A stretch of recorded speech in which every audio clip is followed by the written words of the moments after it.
Retired Lieutenant Colonel Allen West, thank you so much.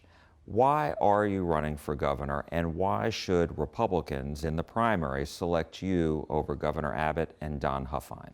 Well, I think the most important thing is that I've always lived a life of service, sacrifice, and commitment to this great nation. And I want to continue to do so for Texas. And when you are a person that took an oath to the Constitution, to our rule of law, and you see so many violations of it, you want to have the ability to go in and stand up for a strong Texas, for our future of our children and our grandchildren. So I tell people it's not about running against anyone. It's what are you running for? It's running for the safety and the security, making sure that we have our borders that are secured so that people don't have to live in fear. It's making sure that our small businesses can thrive, and making sure that we don't have people that are issuing edicts, orders, and mandates and decrees and ruling over people, but following the Texas state constitution and making sure that we live in a state that abides by its rule of law. Fair to say, though, that this is going to be an uphill climb for you because Governor Abbott has $55 million cash on hand and the endorsement from former President Donald Trump. Well, you know, there's a reason why I wear my paratrooper wings whenever I go out, because paratroopers always look for the tough missions, and we look for the things that people say is going to be hard to accomplish, which is much the same as what happened the night before D-Day. But the thing is, $55 million in your pocket doesn't matter to me. It's irrelevant to me, really, because the most important thing to me is standing on truth and standing on the rule of law and what's in your heart. What do you want to do, and what do you want to see for the future and the legacy of the great state of Texas? So that's why I think that we can be successful. And again, when I was a freshman member of Congress back 10 years ago, I raised $19.6 million. A guy that had never been in political office before. And I think that we'll be able to achieve that and probably a little bit more. And we already have a good name and face recognition out there, having stepped down as the chairman of the Republican Party of Texas. But what was it to decide to run against a sitting governor? What was it about his record that you felt you didn't like, and that you felt strongly enough that you had to enter the race against him? Well, without a doubt, when I think about the fact that I deployed to other countries to protect their borders, to other countries to make sure that they had safe and secure elections, and when I see what is happening right here in Texas, you talk to the people down in Del Rio, you talk to the people in Bracketville, down in Kinney County, or down in McAllen, Aroma, who are afraid to go out at night. I think that there's more that they expect out of their leadership, and they want to see someone that is going to look at the right solutions and not just political talking points and rhetoric to protect them. You look at what has happened with our small businesses. Texas right now is the #1 state in the United States of America for business bankruptcies. And so it's okay that we go out and we bring in all these Fortune 500 corporate headquarters like we see up here, State Farm, Toyota, North America. But what is happening to our small businesses that are out there that got crushed last year because we took away their liberty, we took away their ability to go out and earn a living because someone made a decision about who or what is essential. So it's those type of things that I think that people need to have the opportunity to decide and give them a choice, because that's the free market system. So before we get into policies, you mentioned before about your chairmanship as the Republican Party chair of Texas. And after your announcement, I read some criticism of you that you left the party broke. What was that about? Well, I don't know, but I would guarantee you that the people that are saying I left the party broke were probably the people that never contributed to the party in the first place. The party continues to go on very well, and if you think about it, what we were able to accomplish in November 2020, when we were up against hundreds of millions of dollars flowing into the Democrat Party, targeting our Texas State House, targeting our congressional districts, and they did not get a single electoral victory here in the great state of Texas. And then you turn around and see how strong we performed in our municipal level elections with the city council and school board seats that we won. 19-year-old Roman Garcia won a city council race down there in Kerrville, Texas. It's those type of things that people need to start looking at and making sure that we continue to push on. Was the Zapata County down in the Rio Grande Valley area. Never been Republican, and in 100 years turned Republican. And I was so honored to be able to swear in their new county chairwoman down there. So it's those type of things, but the party goes on, it has money, and it's doing very well. If you are to win the governorship, what are your top priorities? Well, without a doubt, it's the border. because if we do not secure our border, it's a health care issue. There's a reason why the Department of Homeland Security is telling Americans not to go down into the Rio Grande Valley because of COVID issues, because they've opened up our borders. So it's that healthcare issue, it's an education issue, it's a national security issue. We are seeing people from upwards to 160 different countries coming to the great state of Texas. This is not just about people from Mexico, Nicaragua, El Salvador, or Honduras. This is the world coming into the United States of America through Texas. So it's that national security issue. It's a local crime and criminality issue. You talk to the people down there that are dealing with their properties being vandalized, the high-speed car chases, the carjackings, things of that nature. But I think more importantly, Texas is the #1 state in the United States of America for human and sex trafficking. So if we don't rectify this situation on our border, we're actually aiding and abetting human and sex trafficking. And furthermore, we have a federal government that is aiding and abetting it by allowing people to be transported out of Texas and being dispersed all across the country. So that's #1. I think the next thing we got to look at, without a doubt, is the property taxes. I mean, you're sitting here in my home, and I'm so honored that you would grace me by coming to our home. But guess what? You just met my young grandson, my first grandson. I would love to be able to bequeath this home to him that he could own. But right now, with the system of taxation that we have, that's not possible. So I think that right now we have $7 billion in a surplus in Texas. I looked at the TPPF, Texas Public Policy Foundation study that says we could take some of those billions of dollars and use it against the maintenance and operations of our school districts, our school funding, and we could kind of push down the property tax burden that we have on these citizens who will continue to see those property taxes go up. But I think that the real solution is how do we move away from property tax, taxing people based upon the property that they have so that they can one day own their homes. And before 1917, Jack, how did we do taxation in America? It was a consumption-based tax. So I'm already starting to talk to some economists about how we can go to a consumption-based tax and we can eliminate the property tax here in Texas. Let's go back to the border for a minute. On your website, you mention establishing a Texas Border Patrol agency to arrest, detain, and deport people who come here illegally. Under what authority would that be? Because we hear that's the federal government's responsibility, that's their jurisdiction. So what are you specifically talking about? It's very simple. When you go to the United States Constitution in Article 1, Section 10 and Clause 3, and Article 4, Section 4, it is a responsibility of the federal government to protect states from invasion. That's what the Founding Fathers called it. But when you have an abdication of the constitutional duty and responsibility of the federal government, the Constitution allows states to be able to protect themselves when they see an imminent danger. Those are the words, without any admit of delay. And so when I see a Biden administration that is unconstitutionally implementing an open borders agenda, abdicating their constitutional duty and responsibility, the United States Constitution, you can go and look at the 10th Amendment as well, but the United States Constitution gives the states the ability to protect their sovereignty. And Texas has a 1,200-mile border. So some of the things that we need to do, I don't know why we haven't, but we need to declare these cartels as narco, criminal, terrorist organizations, and then guess what that enables you to do? All of the business and financing that they're doing here in the state of Texas, you freeze those assets, you seize those assets. These stash houses that are out there, you go after these real estate agencies and you freeze those assets. And that's how you can kind of build up a border security fund, and you can start having the ability for Texas, because we got to think long term, the ability for Texas to be able to secure its border, especially when we see a Customs and Border Patrol and ICE that are being told not to do their duties. That's going to require the Texas Attorney General's office to do that. Well, it will require the Texas Attorney General's office. It will also require the Texas legislature. But again, that's one of my priorities, because how can anyone look at any citizen in the state of Texas and say, we're not going to do anything about this? We're going to let this continue to perpetuate itself, and this cancer is going to metastasize and get even worse. Like I said, let me go back. The #1 state in the United States of America for human and sex trafficking. The cartels are making $25 to $30 million a week just on human trafficking. You praised Governor Abbott for enlisting the Texas National Guard yesterday with assisting Texas DPS in arresting people. But you previously said, this is from your website, quote, "This insidious political rhetoric arresting and charging people with trespassing is laughable."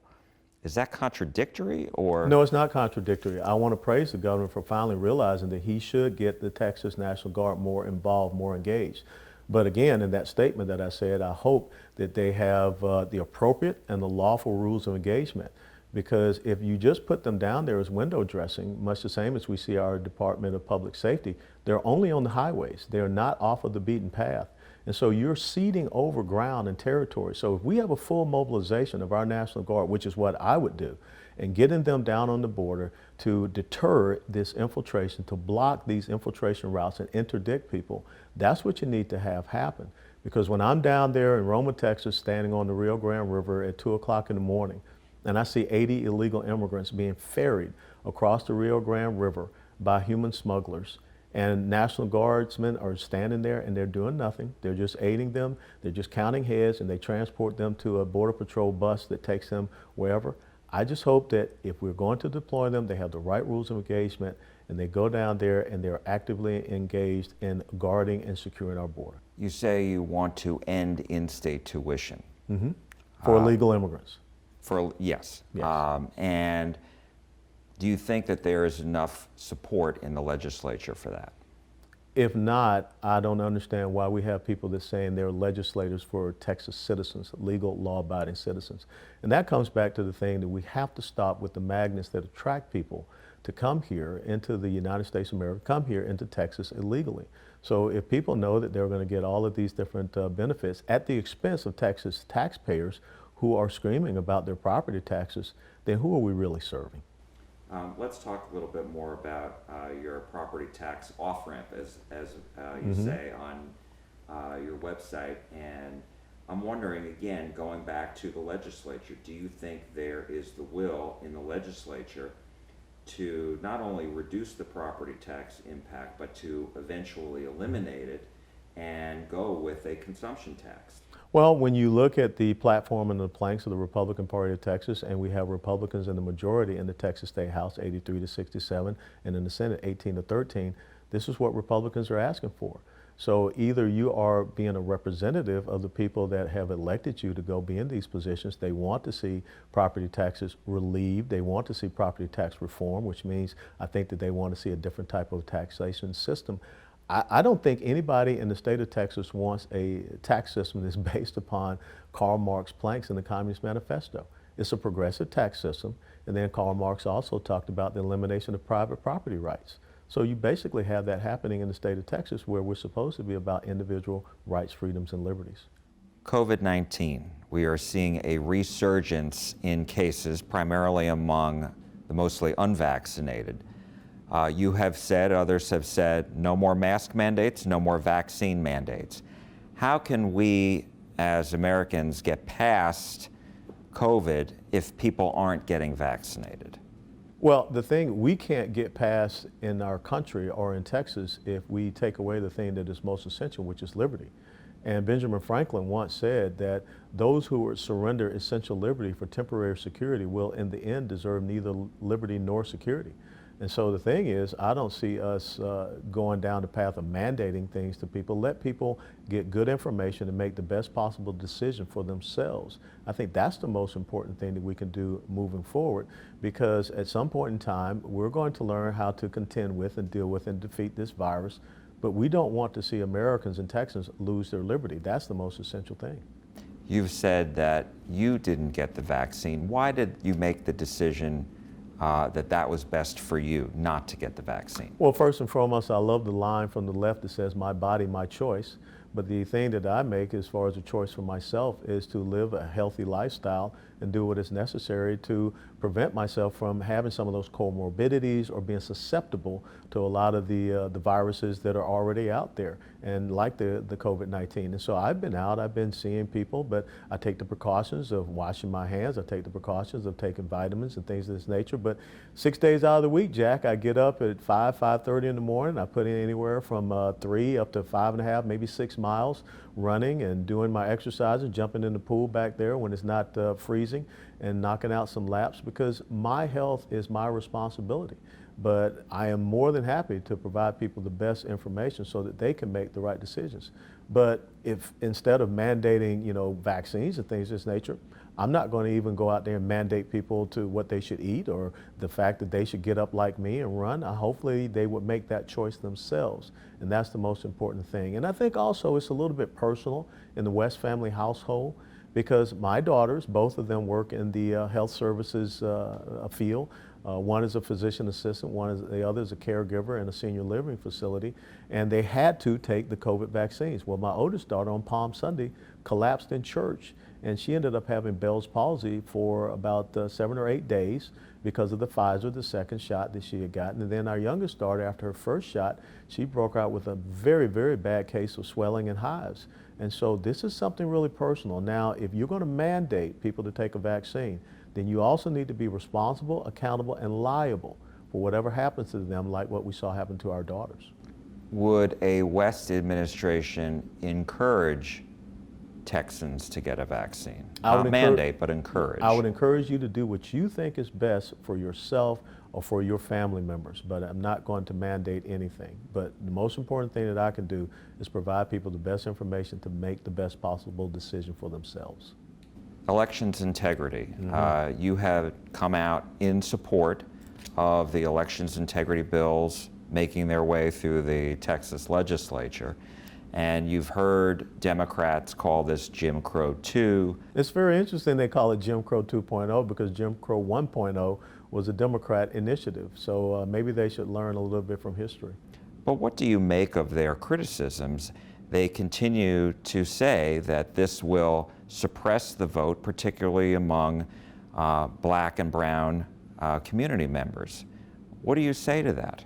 I say that you've seen an increase in voting among blacks, especially since 2008 with Barack Obama, and I think you've seen a strong showing in the Hispanic community. When you're talking about voter ID, where can you go anywhere in the United States of America without picture ID? I get on airplanes all the time. I see blacks and I see Hispanics presenting photo IDs to be able to fly. Now, is American Airlines, Delta, or some of the other airlines, are they racist or buildings that you have to present an ID to go into?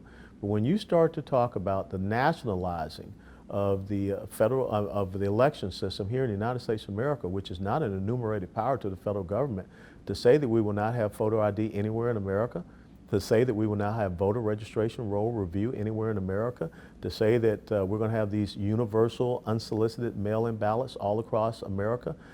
We don't need 24-hour voting. I've never, in my 60 years, heard or seen 24-hour voting. And Texas election law is very specific about this thing called curbside voting. If you're someone that is handicapped and you have difficulty getting in and out of your vehicle, you can go to an assigned designated polling location and you can coordinate for your ballot to be picked up by a designated poll worker. But just to set up these curbside locations in all of these different precincts, like we saw Chris Hollins do, the Harris County clerk, in Democrat precincts, that's not what we want. That does not instill confidence in people in their election system. So I think what the Democrats are trying to do is fearmonger people and making them believe that the Voting Rights Act is being supplanted, suppressed, or what have you. But we saw out in Arizona that issue was ruled against them. They also criticize what they call the criminalization of elections workers, and they worry about poll watchers having more powers than elections workers. What do you say to that?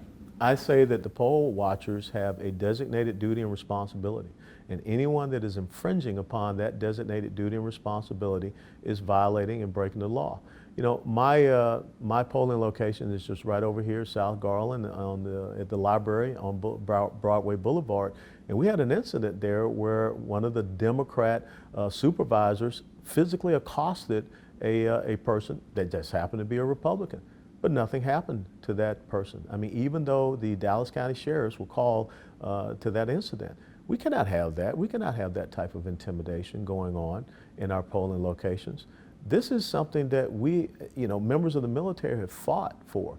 We have deployed to other countries to make sure that, Iraqis and people in Afghanistan have free and fair elections. But yet here we have these issues, these unconstitutional actions that are being done where governors, secretaries of state, judges are changing election law. We cannot allow that to happen. What do you make of the situation where the Texas Democrats went to Washington, D.C. to deprive the House a quorum. You know, that's hypocrisy at the highest level, to block the representative democracy here in Texas and then to go up there to Washington, D.C. and champion and say, we want you to end the filibuster. And furthermore, why would you have state representatives? And understand this, Jack, you're sitting in the state House district of Retta Bowers. I have no state House representation right now, even though there's a special session. She's up in Washington, D.C. asking for Dr. Pepper and candy and other things. But they have done what we call in the military, they're deserted their duty station. They have abdicated their responsibility in being a duly elected representative of the people of the state of Texas. They are, derelict of their duties. And so if I were governor, as soon as those private jets had set foot down in Washington, D.C., called a press conference and declared those seats vacated, and then we'll call for special elections because the people of Texas deserve to have representation. Can the governor do that? Well, I think that people are looking into that, but if I'm the governor, I'll call for a special session and you decide that you're going to desert your post, you decide that you're going to undermine our representative democracy and not appear at your appointed place of duty, then I say that you're not properly representing the people. And if you think that that's an inappropriate assessment by me, then come back and let's have the debate. But don't run away to Washington, D.C. Fix the grid is something that we've heard both Republicans and Democrats criticize Governor Abbott about, that he didn't call a special session agenda item for that. But we've seen in recent days ERCOT and the Public Utility Commission of Texas take steps to improve reliability. Yeah. And I'm wondering, what are your solutions to making sure that Texas does have a reliable grid for summer months and winter months? Sure. Well, first and foremost, you cannot put 23 to 26% of your energy distribution plan in an unreliable source, and that was wind and solar. And that's what happened back in February, where we had 23% distribution in wind energy, but yet we saw those turbines freeze up. And furthermore, you need to have natural gas or other sources to be able to push that wind and solar energy through the system. But then when we saw that degradation happen, then we turned over to natural gas, and those natural gas plants, they were suffering because there had not been those systemic preventative maintenance checks and services that were done. So I think first and foremost, we need to reduce the level of dependence that we have on those unreliable sources, wind and solar, so that we're not at 23 to 26%. We'll figure out the right percentage. The other thing is that we need to make sure that all of our backup plants are functioning properly and they're able to be, fired up at a higher output level when we see either in the winter or in the summer the need for that to happen. And I think that now we also need to look at, how can we build more, nuclear plants, because nuclear is a clean form of energy. People talk about being more like Europe. Europe has a lot of nuclear fire plants. And I think that we can also look at some clean coal fire plants. I believe that Texas has closed 3 of those plants, but we could have them also as a backup system as well. So getting back to one of your points there as far as maintenance of the existing facilities, are you talking about strengthening laws and giving more power to the PUC and ERCOT to actually, give teeth so that, fines and... Absolutely. Because the thing is that, thank God, here at our home in Garland, we did not lose power, but my youngest daughter, who lives on the south side of Dallas, she lost power for a whole week. And luckily, she was able to be here and blessed to be here and stay with us.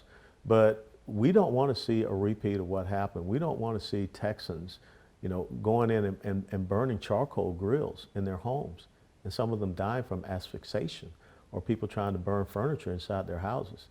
I was stationed in Korea, on the Korean Peninsula in 1995, South Korea side. And of course, at night, when you take a satellite photo of the Korean Peninsula, the northern part is completely in the dark. Texas should never look like North Korea. You talk on your website about actually ending subsidies for renewables. Mm-hmm. And I'm wondering what impact that might have, because the experts have said we need every kind of, we need the renewables, Sure. We need nuclear, we need natural gas, to what you had said before.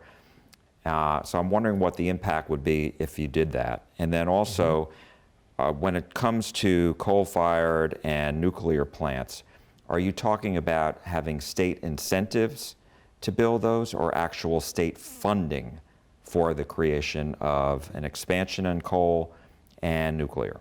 Well, I think let's look at some of the best practices in other states, what would be best and beneficial to the state of Texas. Again, I'm not a big guy on providing those subsidies to people, but if Texans want to see, our funds being used to bring in nuclear plants, because that is a clean and sustainable and reliable source of energy, we can look at that. But when it comes down to Section 313, which is how we subsidize wind and solar here in Texas, that's one of the planks in the Republican Party platform that says we want to eliminate Section 313. And so I think that that's one of the things we do. I mean, we funnel money through the independent school districts over to the renewable sources, and then we backfill it with Texas taxpayer dollars. So I think that that's something we can look at reducing and eliminating without a doubt. And so again, we'll have to sit down and look at what would be the best practice of how we can bring in some of these new resources such as nuclear. Critical race theory is something else in the headlines. I know this has been a bill in the state legislature in the special session. So where are you on this issue? It's horrible. You know, Jack, you're talking to a guy that was born in 1961 in the inner city of Atlanta, Georgia, in a blacks-only hospital. And if you hadn't noticed, you're white, I'm black. I don't feel oppressed by you, and you're not evil, and I'm not a victim. But yet, if we're going to allow this type of divisive new Marxism, not based upon socioeconomic division, but racial division, to creep into our schools, and when you hear the head of the American Federation of Teachers, Randy Weingarten, stand up and say that the AFT is going to go after parents so that they can teach critical race theory, or whatever they want to call it, this new cultural Marxism, to kids in our public schools, K through 12, Governor West is not going to allow that to happen. Because especially when you look at the standards of education here in Texas, we're not doing really well as far as our kids being at the right levels for reading and also for mathematics. That's where we should be focused on. We should be focused on preparing the next generation of critical thinkers that can go out and help Texas to become a continued leader as far as our economic growth opportunity and progress here in Texas. Not teaching people that you have to hate each other. And I'm really concerned about when I see the testimony of the chairman of Joint Chiefs of Staff or the chief of naval operations talking about this critical race theory and things of this nature being taught or being shared within our United States military. You cannot have a cohesive fighting force if you're telling people that they can't trust and believe, or one side is an oppressor and the other side is oppressed. This is a very dangerous thing that is happening in our country, and I will not allow it to happen in Texas. Last question, local control. We hear about it a lot. Where are you on that? And, because it is so many different facets, really. So where are you? I do not want to see our local municipalities believe that they're little mini fiefdoms, and they start to rule over people and see people not as citizens but more so as serfs. And so I think that it's so important as a governor that I have to set that tone and not allow them to have that wiggle room or that gray area by which they can do that. So that's one of the critical things, is that we have to realize that we're here to govern over people, not rule over people. And so mandates, edicts, orders, decrees, things of that nature, I think we have to move away from that here in the state of Texas. As it relates to education policy, should districts be able to, teach how they want, how do you see it? Because we hear on one side, at least from people running for federal office, local control, and then on the other hand, you're telling school districts if they want to impose a mask mandate, you can't do it. And there's a lot of pushback on that, especially with the resurgence of COVID. So that's why I ask, there's a lot of different facets of local control. Well, once again, I think that you give the information to the parents, and the parents make the best possible decision for their child, and not going out and mandating things because some people don't want to see their children wearing a mask. And we've seen some studies that talk about how dangerous it is for some of these little children wearing masks, all day long, with the bacteria and things that get accumulated within those masks. So again, I think that we have to be smart, but the most important thing we can never usurp from people, Jack, is their liberty and their freedom and their ability to make the best decision for themselves and their lives. Retired Lieutenant Colonel Alan West, thank you so much for joining us. Appreciate your time. And Jack, thank you for having me, and thank you for joining me in our home.